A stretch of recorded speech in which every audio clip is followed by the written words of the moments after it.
আসসালামু আলাইকুম সবাইকে। আজকে আমি আমাদের গাছের লাউ শাক রান্না করে দেখাবো আমি কিভাবে জলি লাউ শাকটা রান্না করি সেটা। এটা আমি ধুয়ে ফার্স্ট আমি কেটে ধুয়ে পরিষ্কার করে নিয়েছি। এখন আর আমি কুক করব। এর জন্য আমার কি কি লাগবে সেটা দেখাচ্ছি। অবভিয়াসলি এটার মধ্যে আমার লাউ শাক লাগবে। দেন এইটা আমি লাউ শাকটা সেদ্ধ করার সময় আমি দেখাবো। দেন এইখানে আমি বাগারের জন্য এক্সট্রা ভাবে পেঁয়াজ কুচি, রসুন এন্ড শুকনা মরিচ একসাথে নিয়ে আমি বাগার দেব তেলে। আর লাগবে হচ্ছে লবণ এন্ড সামান্য একটু তেল। তো let's go cook with me. তো আমি এখানে শাকটা সেদ্ধ হওয়ার জন্য জাস্ট লিটল বিট লুক এতটুকু আমি তেল অ্যাড করে দিলাম। ওকে, দেন আমি এটি অল্প একটু পেঁয়াজ কুচি দিলাম তেলের মধ্যে। আর একটা কাঁচামরিচ নেওয়া হয়েছে এখানে, বাট কাঁচামরিচটা অনেক ঝাল, এর জন্য আমি জাস্ট হাফ করে এতটুকটা দিলাম। শাকের মধ্যে বেশি ঝাল ভালো লাগবে না। এইটা আমি দিলাম। আর এর মধ্যে আমি শাকটা দিয়ে দিব এখন। বিসমিল্লাহ, এই শাকটা দিয়ে দেওয়া হলো। সামান্য একটু লবণ দিব, লবণটা আবার পরে চেক করা যাবে। দেন এটাকে আমি ঢেকে রাখবো কিছুক্ষণ।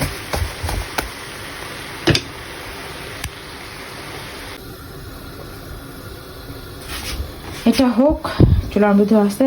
এটা যখন একদম সেদ্ধ হয়ে যাবে আমি পাশের চুলায় এখন আমি পেঁয়াজ কুচি, রসুন আর শুকনা মরিচ দিয়ে একটু বাগারের জন্য অল্প একটু তেল দিয়ে রেডি করে রাখি। যখন এটা একদম এই শাকটা মানে নরম হয়ে ছোট অল্প হয়ে যাবে দেন আমি এটা অ্যাড করে দেব।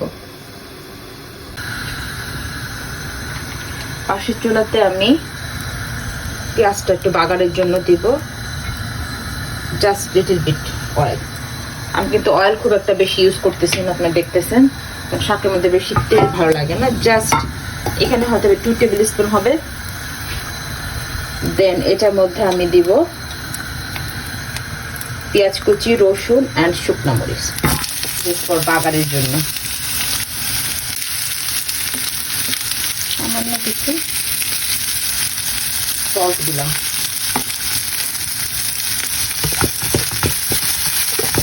নরম হয়ে যাবে, জলের আজ একটু কমা দিব।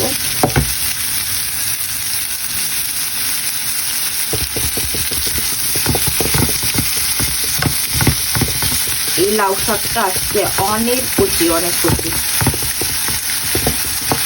খুব মজা লাগে। এক লাউ শাক দিয়ে খাওয়া যায়, আর কিছু লাগে না আসলে। আর একদম মানে নিজের গাছের বলতে গেলে অর্গানিক, পুরো অর্গানিক খাওয়া। যে গাছ থেকে তুলে খাওয়াটা স্বাদটা একরকম।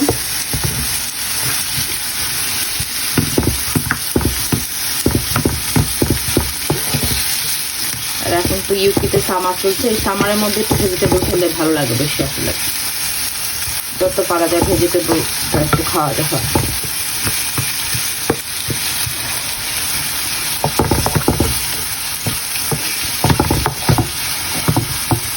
এটা হতে থাকুক, আজকে আমি একটু ব্রাউন কালার করে নেব। আবার ফিরে আসবে আপনাদের মাঝে ইনশাল্লাহ। দেখেন শাকটা একটু কমে একটু নেটে গেছে, অল্প হয়ে আসতেছে, একটু সেদ্ধ হবে। আমি বেশি কাঁচামরিচ দিইনি, একদম অল্প কাঁচামরিচ।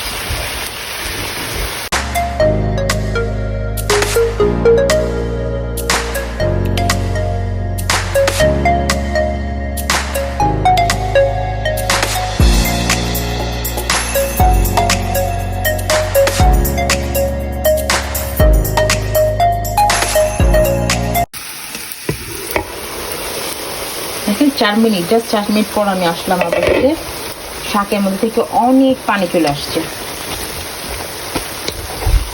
খুব ইয়ামি হবে। এক লাউ শাক দিয়ে ভাত খাওয়া যায়, নিজের ক্ষেতের লাউ শাক।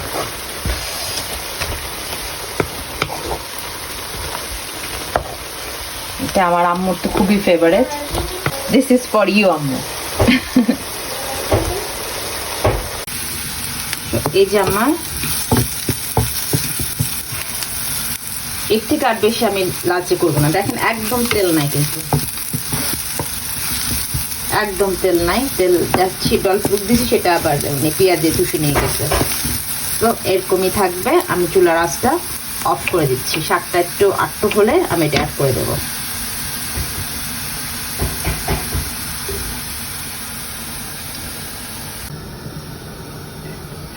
দেখি কি অবস্থা।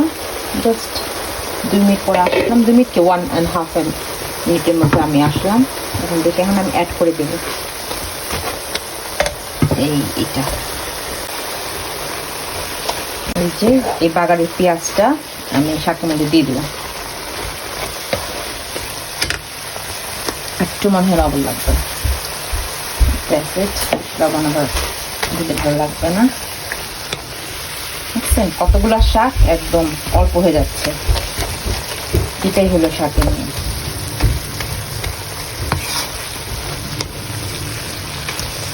করলে আমার মা, আমার আম্মু এটা অনেক পছন্দ করবে। তো আম্মু জানি না যে আমি কুক করতে পারি। আসলে আমি আগে কুক করতাম না তো কখনো, তো বাট এখন বিয়ের পর কুক করতে হচ্ছে, কুক শিখতেছি। তো আলহামদুলিল্লাহ কুক করতে পারি। হোপফুলি আমার আম্মু, আব্বু, আমার শাশুড়ি এদেরকে আমি একদিন কুক করে খাওয়াতে পারবো। তো যাই হোক, আজকের এই শাকটা, লাউ শাকটা আম্মু তোমার জন্য আমি কুক করতেছি। তুমি দেখলে অনেক খুশি হবে আমি মনে করি। তো ইনশাল্লাহ তোমাদের সবার সাথে দেখা হবে। তো আপনারাও দেখেন, একটু হবে এটা, আমি ঢেকে দিব। আমি আবার ফিরে আসতেছি। Welcome back again. তো এই দেখি আমার শাকের অবস্থাটা কেমন।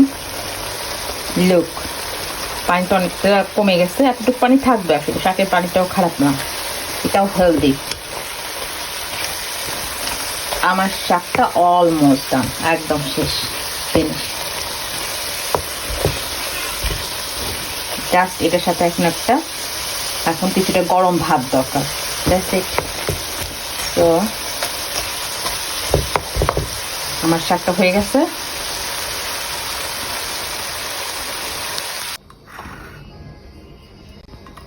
লুক, আমার এই যে আমার গাছের লাউ শাক, নিজের গাছের লাউ শাক।